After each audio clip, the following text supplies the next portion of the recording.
So I would like to welcome everyone to our seminar series. Today's session is on reimagining fundraising in the world of COVID-19.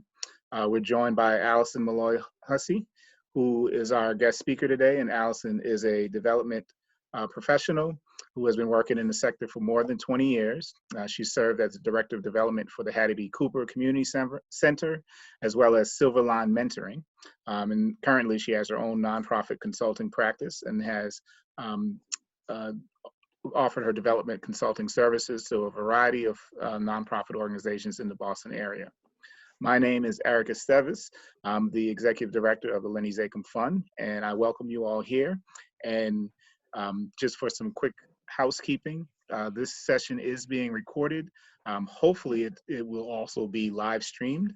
And also, we ask that you rename yourself so that we can see your name and organization to kind of simplify and streamline the introduction process. So with that, I will turn it over to Allison.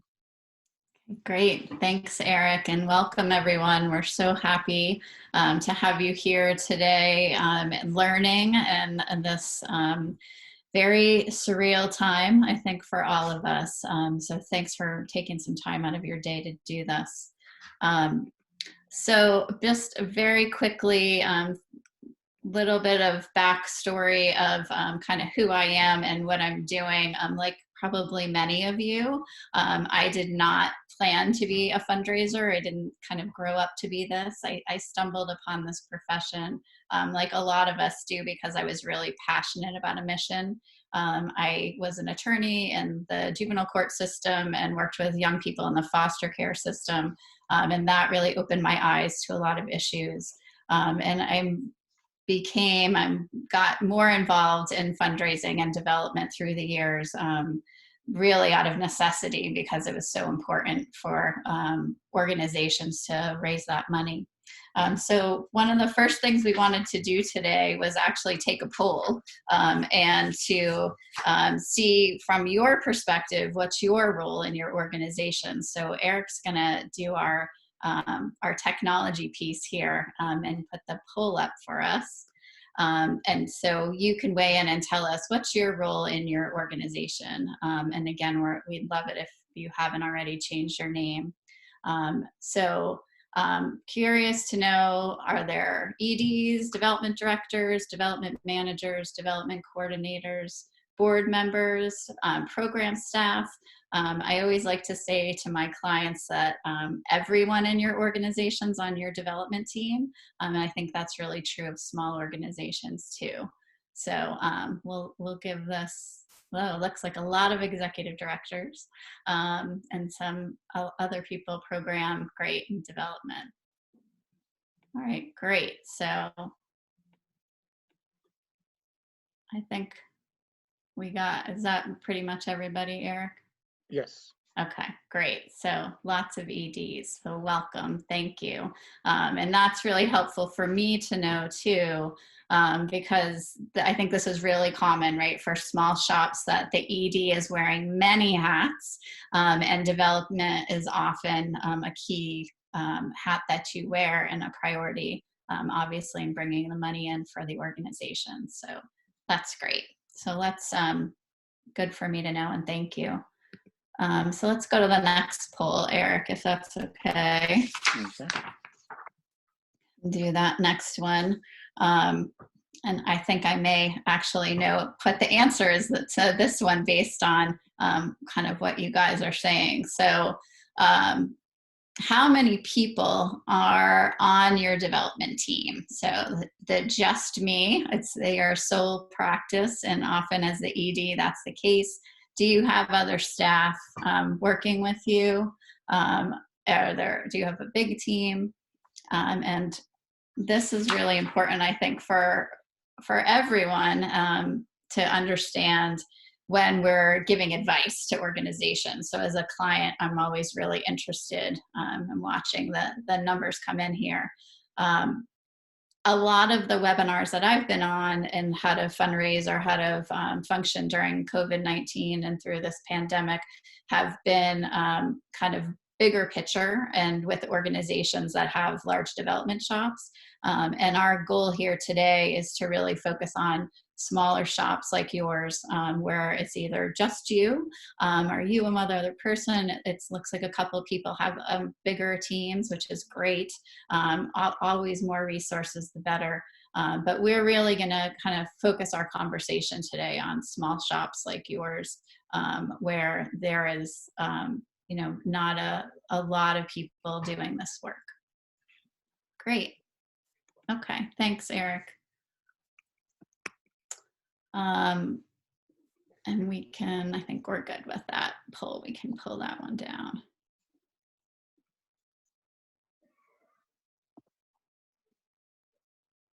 Okay, let's see. Stop that one. Great. So, so with that in mind, knowing your audience is critical, and this is some of the members of my team from Silver Lining Mentoring, I think this is a really important place to start, and always when you're talking about development, because the messaging and everything that we do is always dependent on that, knowing who you're speaking to and what's happening in their lives, and who they are as human beings and how we relate. So knowing your audience, I think, is always a really important place to start. So that's my team from Silver Lining. Okay, and before I go any further, I just want to thank all of you. I know that working in organizations can be incredibly stressful under the best of times. And right now, I know that you are all on the front line helping your organizations through some really challenging times, more than maybe ever before. So I just want to thank you for everything that you're doing. And I know that the fundraising people are often in the background.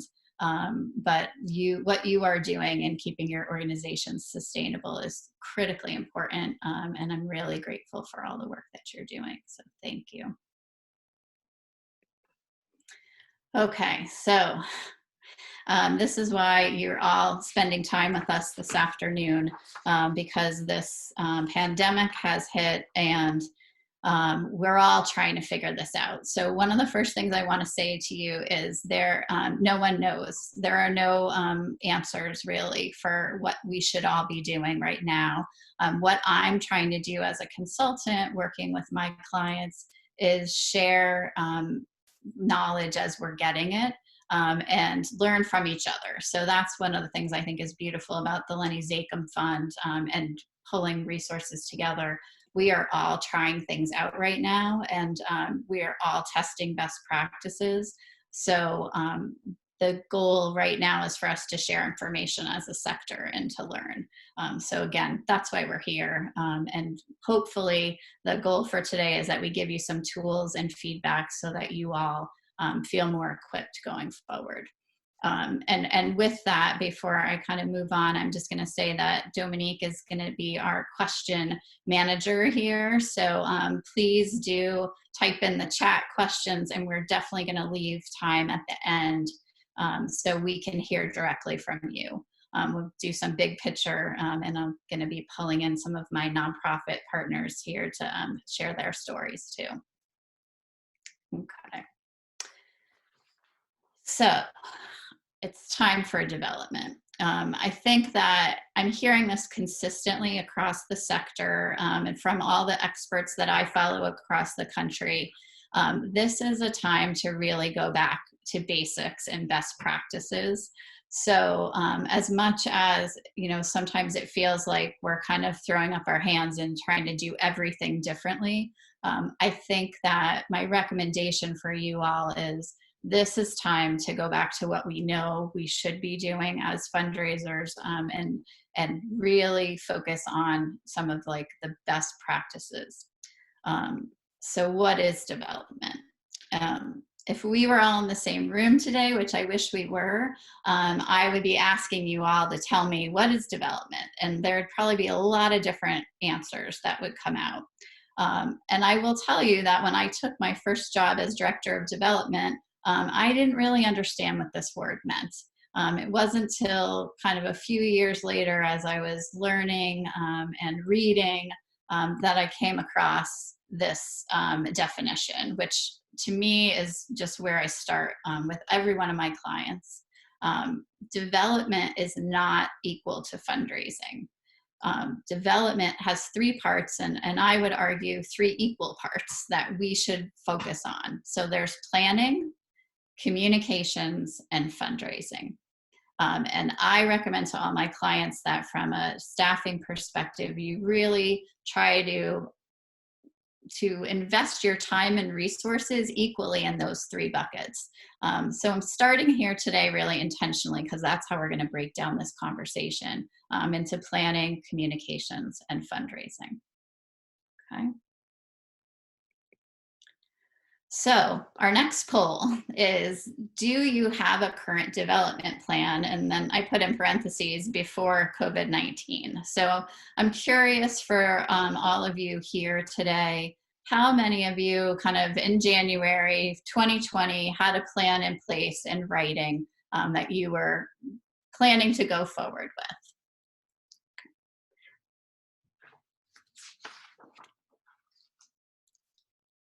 Love the poll. Great. So I'm watching you come in. I see 10, it looks like about 10 of you said yes, you did have a plan in place. 3 are saying no. 2 are saying I don't know. And I so appreciate you all who's saying I don't know, because honestly, I was probably in the I don't know category when I started my first development job. I really didn't know what that meant to have a development plan. And I think that's very, very real, especially for smaller organizations, that we aren't quite sure whether or not this is something that we have. So thanks, Eric. I think we can pull that poll up. That's really helpful for me to know. So I'm gonna share the results and pull that one back. Okay, great. Okay, so with that in mind, I want to say that this is a no judgment zone. Whether you had a plan or you didn't have a plan or you don't even know what a plan is, that is all totally fine. What I'm going to kind of offer to you today, and I will also offer as a resource going forward, is that this is a great time to get some type of plan in place. So there is a template that I use through the Association of Fundraising Professionals that I'm going to share with Lenny Zachem after the webinar, so they can share that freely with all of you. It is definitely a template that you have to make your own. And I know Dan, who's on the call today, this is a tool that I used with Dan and his organization to walk through this. There are lots of different options. But I do think it's a great time to have one. If you don't have a plan, or or rather, if you did have a plan, it's probably a plan that needs to be adjusted. And the word pivot is one that I think probably all of us are hearing a lot today. I think in lots of different ways, we're learning that the plan that we envisioned for this year is not necessarily going to fold out the way you thought it would. So either way, whether you had a plan or you didn't, I think this is a really good time to do this. And basically, I've invited Dan Minnick from Waypoint Adventures and Stephanie from Future Chefs, who are 2 nonprofit professionals who, like all of you, have been Lenny Zachem grantees. And I really invited them today because they are in organizations that had plans in place and that are pivoting in lots of ways.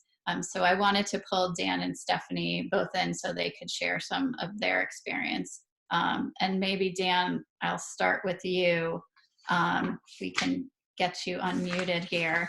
I know that you had a plan in place, and I know that you guys also had an event scheduled for the spring. So I was curious if you could give us a little bit of, couple minutes about what's changed since COVID-19. Sure. Thanks, Allison. You can hear me fine? Yes, okay. I can. Thank you. So I appreciated your slide that said, yikes, what the heck am I supposed to do? So on February 28th of this year, my co-executive director moved on to his next adventure. And so March 1st was my first day as the sole executive director at Waypoint. And by March 12th, we were sending everybody home, never, so far to return. As Ellison said, we had our largest fundraiser of the year. It raises about 35% of our revenue from individuals every year, was scheduled for April 2nd. And so we decided to cancel that mid-March, and decided that we had messages from a principal at a school that we work with and a participant and one of our larger foundation donors. We're all planning to share some messages at that event. And so our plan as we pivoted was we were going to share these messages electronically. And so over 4 weeks, we videotaped their message and sent it out, and we put our auction online. And about 3 weeks in, we weren't raising very much money, and folks who had pledged prior to the event were honoring their pledges, but not very much new was coming in. And as I talked with Allison for this event, said I sort of had this with our team. We've kind of been communicating business as usual. These were the messages that we plan to share at the event, and we're sharing them with you, and we still need your funding so that we can, continue our mission. But I realized we weren't acknowledging that the world had just changed since, the beginning of March. And so we have since sent out a sort of a personal email that I sent out just to our constituents saying, wanting to check in, acknowledging that this is hard, sharing a story sort of about how this is impacting my family and our immediate sort of Waypoint community. And I was very surprised at how quickly people started responding. I mean, within minutes, I started getting emails about, who's been cutting your hair and making fun of me for that. And just, also saying, yeah, this is really tough, and sort of sharing some of their stories. And it was from all of our community. It was donors, it was volunteers, it was participants that were all kind of checking in. And so I realized, I had at the beginning of March sort of reached out to some of our top donors just to check in and say, how are you doing? And again, sharing sort of my personal family's experience so far. But that bigger message to the whole community to just acknowledge the new reality, I felt like has been one of our biggest wins. And then, maybe I'll start with that, Allison. That's great. Yeah, no, and you perfectly set us up for the next slide. Thank you, Dan. So yeah, I mean, I think Dan's story really resonated with me too, that, again, from a planning perspective, Waypoint had so much in place and had invested so many resources. But what really resonated with the audience, with the donors and supporters and people who cared about Waypoint, was they wanted to know what was happening differently, what has changed. And I really can't stress enough how important this is for all of you and your organizations. I feel like this is happening less now, but I definitely received some beautifully printed annual reports or emails from organizations that were just kind of, you could tell they were like putting their blinders on and trying to keep going straight ahead without acknowledging what's happening in the world. And I just think it's incredibly important for you to tell your story of what's changed.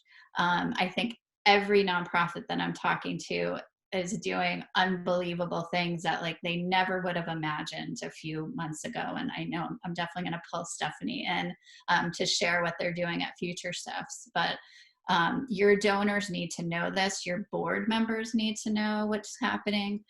We all need to hear from you and understand that although your physical doors may be closed, you may not be doing what you are typically doing. Your mission is in action, and what does that look like now?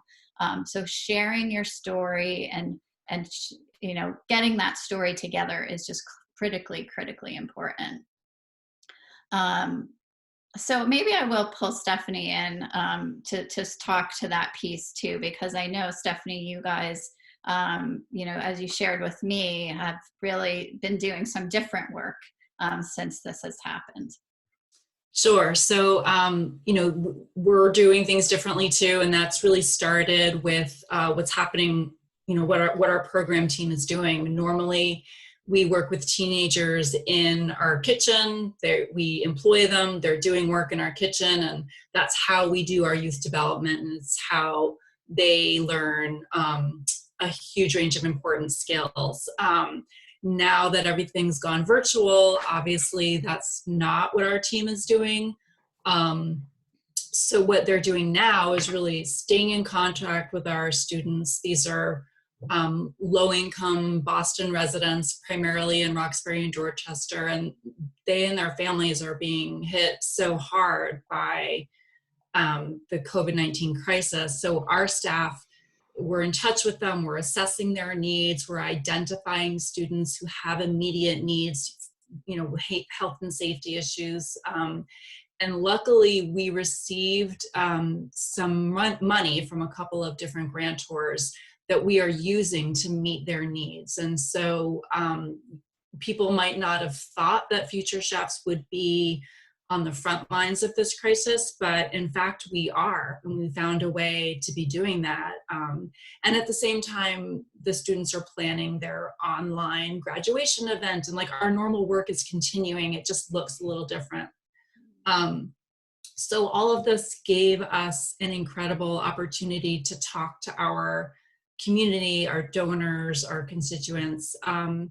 And so we started communicating a lot more than we had in the past, and not like fancy designed, complicated emails with like an ask and all these, really simple.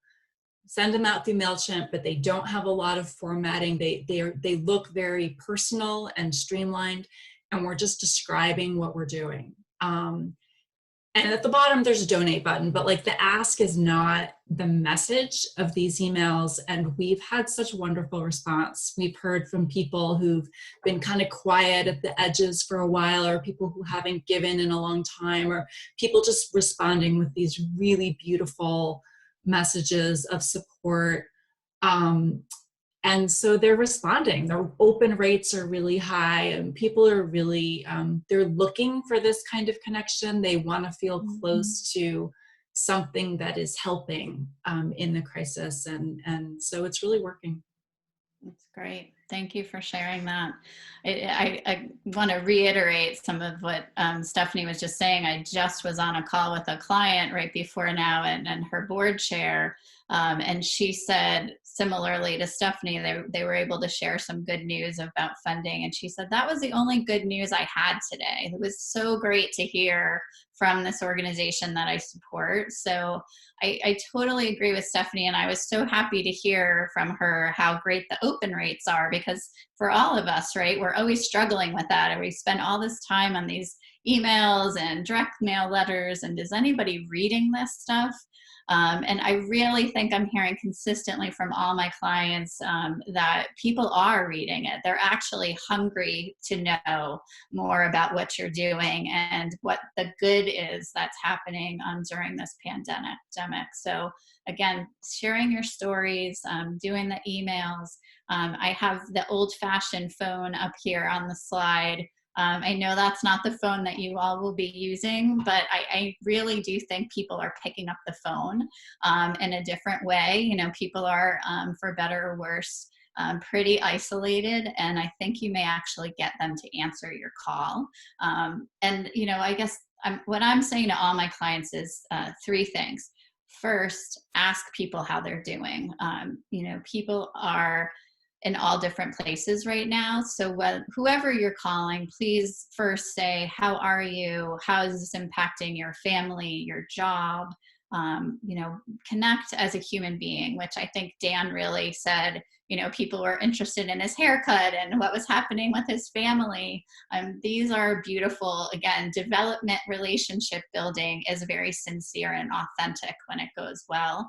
And this really is a time when we should be checking in on everyone we care about. So the people that you care about in your organization, whether it's your board members, your volunteers, donors, supporters, it's really important. And I put on the slide, like your event sponsors, not necessarily to ask them, but to say, you know what, we are so grateful that you sponsored our event last year. Because of you, we're doing okay right now. We are actually able to, you know, pay our staff or keep this program going because you invested in us.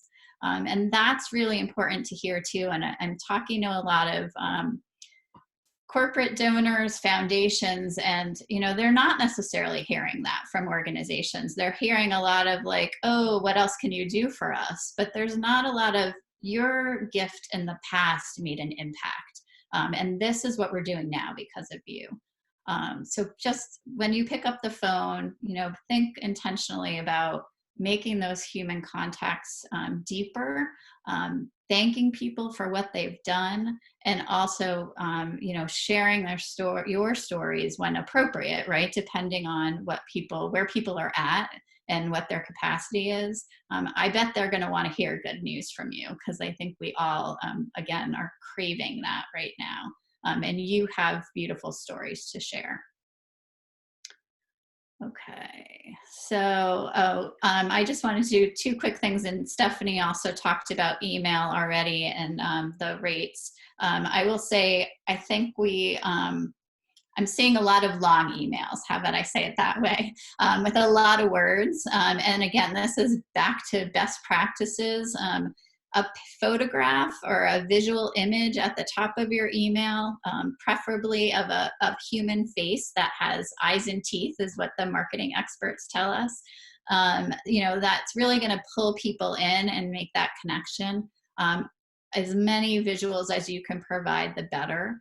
And also, again, stories of impact. So just be mindful of where I think all of our brains are right now, and how hard it is to process. I'm hearing from a lot of people they're unable to read the book that they, you know, love, and just we're having information overload. So I think, like Stephanie said, I would keep in touch, but share stories, share pictures, and keep your language concise. Okay, so the big question I think we're all hearing across the sector, and I know I am from all my clients, is, can we ask for money right now? Is it okay? And again, I think this is mostly coming from those of us who are not, you know, the hospitals or the Greater Boston Food Bank or the, you know, what we envision being on the front line. So again, I want to go back to basics. So I'm sure many of you have seen this before, but the cycle of fundraising is not all about the ask. And I do a lot of training about this, that the asking portion is actually the smallest portion. So can you be cultivating people, involving them, educating them, thanking them, even identifying people who maybe are in your outer circles that you want to bring closer? Absolutely. And can you ask for money? The answer is yes, if you need to. So I think that if you have an urgent need right now, you can absolutely ask your donors and supporters to help you through this time. If you have a fundraiser like Dan did that was planned, you absolutely should reimagine that and keep going. If you have a plan, a part of your plan where you need to raise X amount of dollars by a certain time of the year, you can. However, I think we all are just looking at that differently and thinking intentionally. And I'm happy to answer other questions kind of when we get to the question point about that. But I really think it's important for all of us to think about what we need to do for the people that we serve and our mission. And if you are in a place where you are in need of fundraising dollars, you definitely can still keep asking through this pandemic as a big picture. I spoke with Lenny Zakem about the event piece because I think we could do an entire hour probably on reimagining events. But I wanted to just kind of highlight a few things. First of all, what I'm hearing from sponsors is that they absolutely will honor sponsorships for the most part. the ones that I'm speaking with, if they've already made that commitment. So a lot of times if events going virtual, or if you're doing things differently, they're happy to continue to support you in the way that they've made that commitment. Fund a need, similarly, this is usually during the event where some people make a gift. What I'm encouraging people to do, if you cannot have people, and you can't, in person at events right now, is going back to your supporters and saying, you know, last year you were generous enough to make a gift of $1,000. We'd be so honored if you would do the same this year. Or sorry, we can't see you in person, but you know, let me tell you how this funding is going to be used in these new times, and how important it is for our organization. Like Dan said, auctions, you know, silent auctions are happening, certainly still. I haven't seen any live auctions at events right now, but again, we're all learning a lot from each other. I'm attending as many virtual events as I can, and I think they're evolving almost week by week. And there's definitely learning I think we can all give to each other. So maybe even in the chat or the follow-up, we can share things that we're noticing and questions that we have. But I really like this term of reimagining events. I think right when the pandemic hit in March, and people were really trying to figure all this out, there was a lot of talk about, do I cancel? Do I keep my event? And I think this whole concept of reimagining is really important. And I actually think it could be the silver lining, because I think there were a lot of event strategies that were, quite frankly, getting old.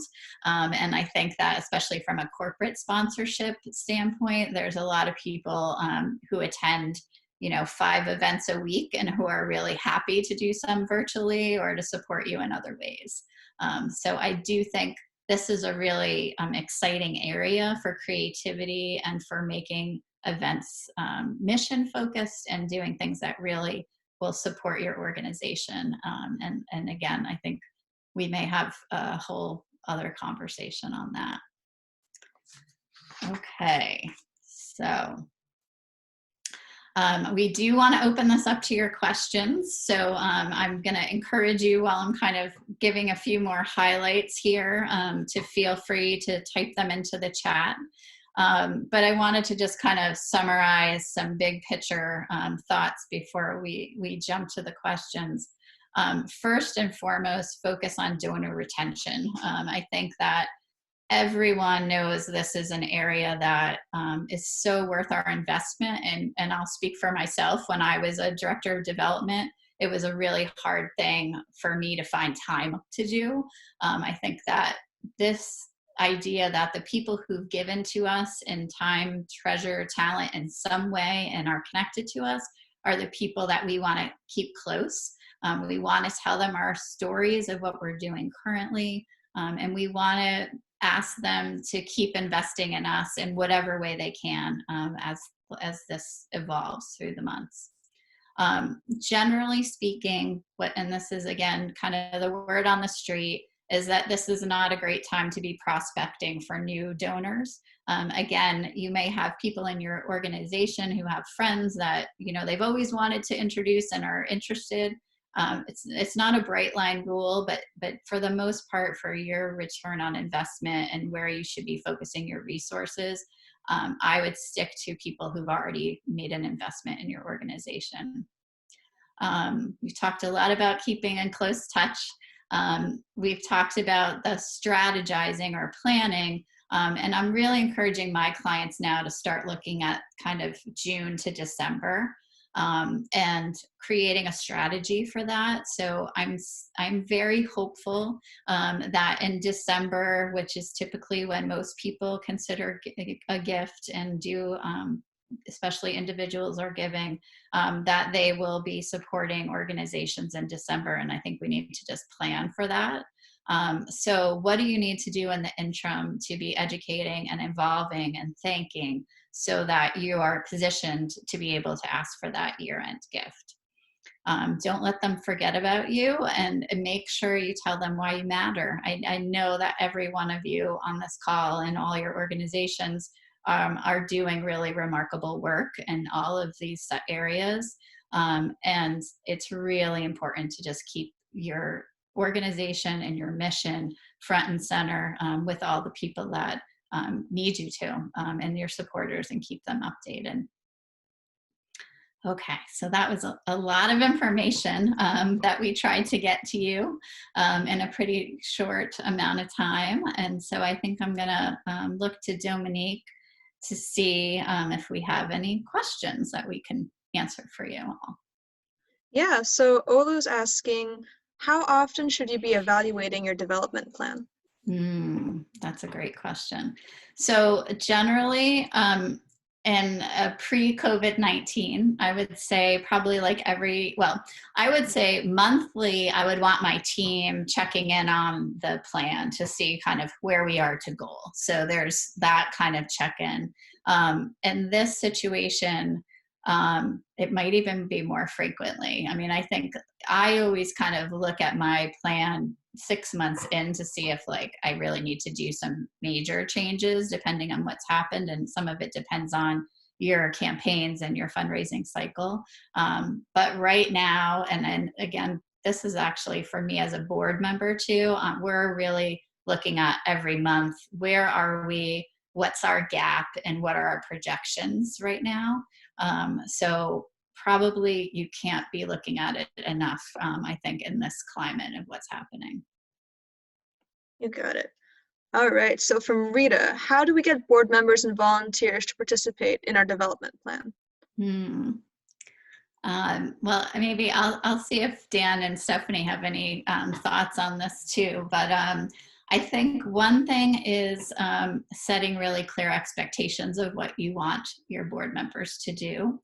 And I can say I sit on both sides of this. So as a board member,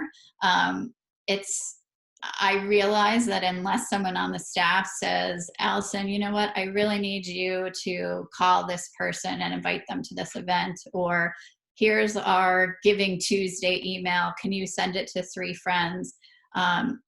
Unless it's pretty specific like that, quite honestly, I'm probably not gonna like follow up. Like if I'm at a board meeting and someone says, you know, it would be great, we'd love for you board members to really reach out to people for Giving Tuesday, let's say as an example.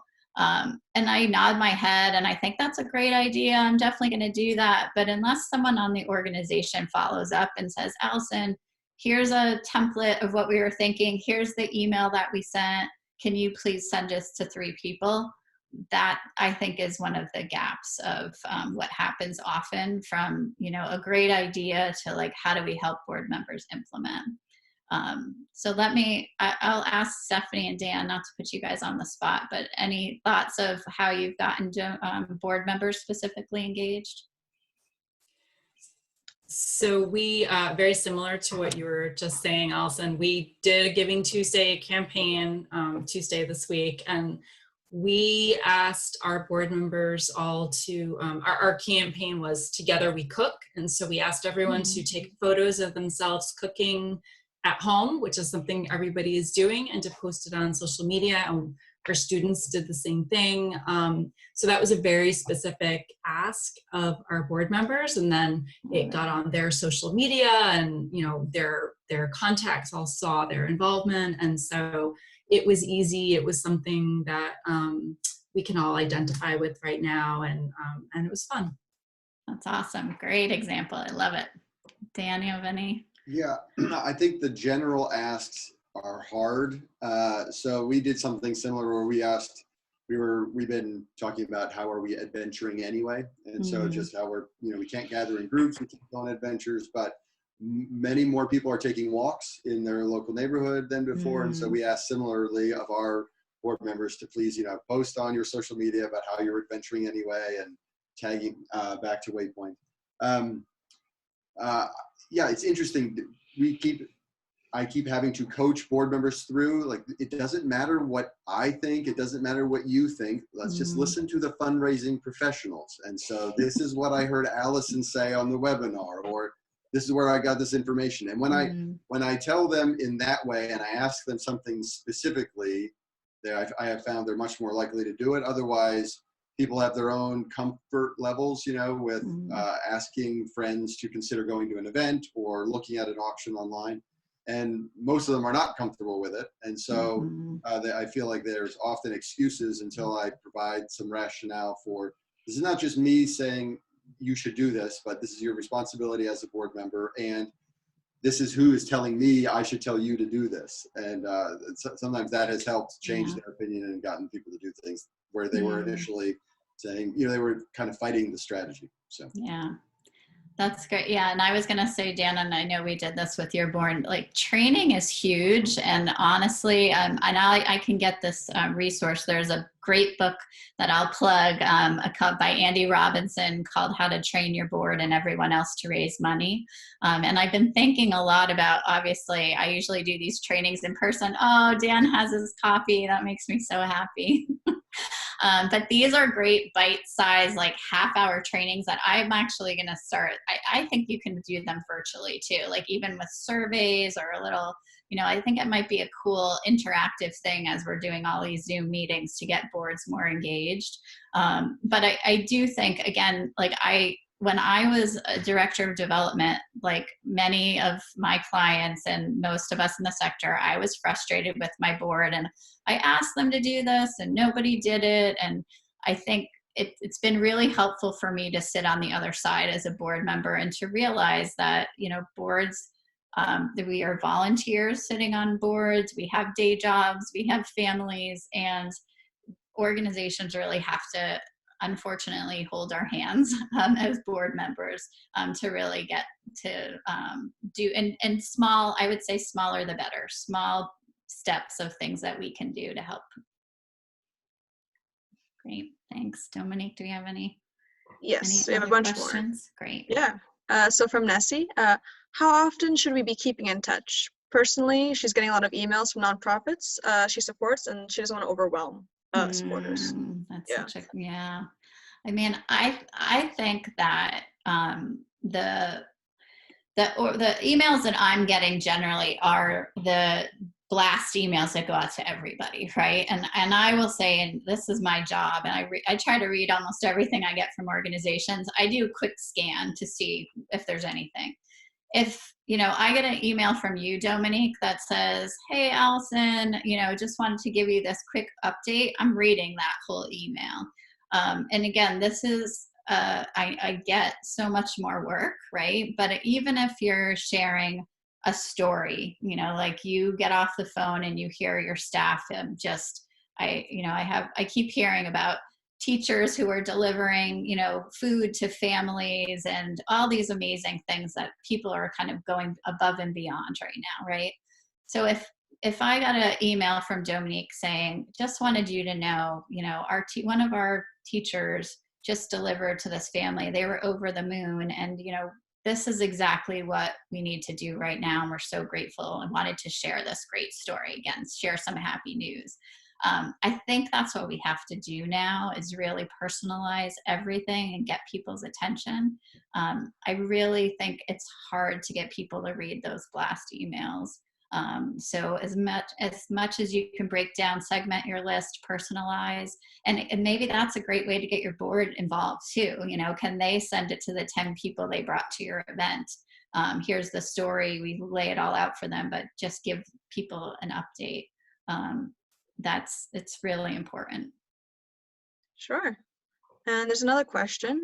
This person inherited an institute that no longer has an advisory board. What's the best way to build a board in this current climate that can help with development?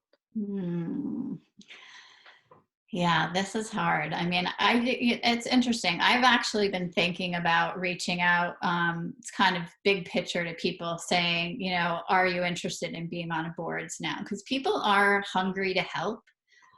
So I'm wondering, and this, you know, again, the peer-to-peer piece, I do think you need to do some work internally as an organization first to say, who are we looking for on our board? Again, this is like, you know, oftentimes we say to our board, we need more board members, right? But like, who are we looking for? Do we need CPAs for our finance committee? Are we looking for lawyers? Are we looking for community members? Like, who are we looking for? And maybe you do some brainstorming to give people some direction. And then I think, I do think it's a good time to actually reach out to people and say, I know you've been interested in Future Chefs. You came to that event, you made a gift once. Would you be interested in, learning more about our board, kind of thing? It's a good time to do those preliminary conversations. And it's a good time to clean up like your expectations for board members. Do you have something you can share? What are the term limits, to be able to give them information too? But I think building boards is a lot of work to do it well. And I think for a lot of us, we're just like, oh, this person's rotating off, we need to get someone, and you kind of ask your friend or someone. But doing some intentional work right now to think about that, I think is a great first step. Sounds good. This one comes in from Jeff. Any tips or best practices that we should be thinking about right now when using social media to increase our fundraising efforts? Stephanie or Dan, I feel like you guys are probably closer to social media than I am. You want to go ahead, Dan? I was going to say that's where I have help. So I don't do any, I don't even have a Twitter account or an Instagram account. Okay. So we have a team. We have not had a whole lot of success, to be honest, actually raising money through social media. So we've tried a few different times, but we found we have more success other places, and even have felt like sometimes when we try to do fundraising on social media, people will give, but then they end up giving smaller amounts through social media than they would have, if we had called them or sent them a letter or invited them to an event. And so, the one way that I feel like social media has been effective is when our constituents, so if that's a participant or a volunteer, or if they do their own birthday fundraiser or their own fundraising campaign is totally separate from us, then they're talking to people that wouldn't have been our audience, and then it has been new people who have given. And that's I think where it's been most effective for us. That's interesting. Yeah, that makes sense. Stephanie, do you have any words of wisdom on social media? I guess we have a communications manager, so luckily I'm not doing the social media, not my thing. She's really great at it. Yeah. We're very rarely like directly fundraising with social media. We're really using social media on the communication and development parts of the fundraising cycle. So the social media is really about letting people know good news and using those pictures with faces and teeth, and maybe linking to an article that we think our community would be interested in. Like we use the social media more to just remind people that we're there and what we're doing, and connect with them emotionally through faces and good stories. And then when we are fundraising, we certainly post it on social media, but it's just like a small portion of what we're doing there. Yeah, I would just to reiterate, I definitely advise my clients, just from a return on investment and time, that social media, again, like Stephanie and Dan both said, it's not going to help your fundraising necessarily, but it is a great place to tell your story, and to educate people, thought leadership, great stories of impact. That's what I would focus on. All right. Our next question is, many institutional funders are now funding emergency issues only and have postponed decisions. How can someone effectively proceed with finding grant opportunities? Yeah, so this is the $1 million question right now. I think every one of my clients is trying. A lot of foundations are giving additional grants to their current grantees, is what I'm hearing a lot. I personally like to treat program officers at foundations just like I would an individual donor. So I would, do the same kind of personalized outreach. If you have, even if it's a foundation you haven't received funding from before, I certainly think you could check in and say, hey, Stephanie, we met at meet the funders event, or, we submitted a proposal before, just checking in to find out what the foundation's current funding opportunities are, asking how they are, how this is impacting them, and just trying to get some more information. Do you have an idea of when the next cycle would be? Will your focus areas be changing? So, people do remember the people who reached out just to ask questions, to be human. And so I don't, again, I know not everyone you can reach, but even if it's a personalized email or just wanted to share with you, here's a quick story and a picture of something that we're doing right now. Those, I do think those human connections matter. And especially, again, either if it's a current funder, a past funder, maybe you're hoping to get funding from again, or a potential funder, I'm not sure if it's like they have no idea who you are and they don't have any connection, if that's going to be worth your time. But if it's someone who you're like, what, we really should be in their focus area, then I think it's worth the effort. Again, as personalized as you can make it. All right, this isn't a question, it's just a general comment. Is that Rita would love to have you train her staff and board on these skills. Okay, we'll be in touch. I'll make sure I share my email and contact information with everyone.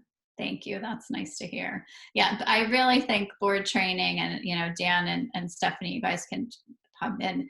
We assume board members know how to do fundraising. I know that I often did. I didn't understand. It's a really scary thing for a lot of people. And again, going back to the cycle of fundraising, it's about educating and involving. It's about thanking. There's so many pieces that boards can really help on, that when I do training with boards, they're like, oh, that's what you want me to do? I can do that. It's just, most people don't like asking for money, right? Like, we know that, we hear how scary it is. And for a lot of people, they need training, like we all do, right? On any skill. And I think it's a gift that nonprofits can offer to their board members, to say, like, we'd love to help you with this and teach you some new skills. So I think it's a great thing to focus on. I have a question. Great. Hi, Eric. So similar to that assumption about board members knowing fundraising and how to make an ask, what other common assumptions might we be making as EDs or development staff about either board members or our donors? That's such a good question. I mean, I do think that we all do a lot of selecting before we ask people to do anything, right? And often it's with what we're bringing with our own culture, with our own family dynamics. We start to say, like, for instance, oh, I don't think I can ask that person because I know that she has kids going to college, so they won't be able to give. Or, I hear often like, oh, this person's had this job change, or we start to like make decisions for people for them instead of being comfortable just like offering things, offering investment. I mean, I think it's a lot about language for me. If people say, well, like, I'm going to go hit up my friends, that sounds like a really horrible thing to me. The connotation of that is not very nice. But if I say, you know what, I have a few people I think would love to know about Waypoint, and I'm going to just like, the next time I see them, I'm going to tell them a couple of things, as I just talked to Dan and heard about all these cool things they're doing. That kind of shift of language and perspective makes a big difference. And I think, to your question, Eric, I think we forget that sometimes. I think that we get so caught up in like who has the resources to give, or who, doesn't have the resources. We do so much deciding for other people instead of getting comfortable to just like do offerings, I think, instead of asking and see. Again, I think people are looking for ways to help now more than ever. I'm hearing that consistently. How can I help? I don't know what to do. I feel helpless right now. So if we as organizations can think about like, well, this is something that would be helpful. I think that is really great for everyone, honestly. I think it could be really a positive thing. I hope I answered your question. You did, and thank you. And on that note, because we have barely 2 to 3 minutes left, Sure. any other final remarks? I mean, I guess I just can't say enough how grateful I am for everyone who's working in the sector right now. I really do worry about all of you guys. I'll say that. I know how hard, especially fundraising is in the best of times. And I know it's really scary right now. It is. And you know, again, there are no answers. The things are changing every day. But I really believe if you just keep going back to your mission and the people that you serve, and leading with that, right? With whoever you're talking to, you know, I just want to tell you about these amazing people that we serve. And, you know, I hope you know that that's why I'm approaching you, to be on our board, to make a gift, to volunteer. You know, mission, and again, this is why I love Lenny Zachem, and the focus that you have, because you guys are all mission focused social justice organizations who are doing amazing things. And it does matter what you're doing now, even if, you know, you're not in hospitals or on the front line, so to speak. So keep doing what you're doing. And, you know that there's a lot of us rooting for you guys, and we will get through this.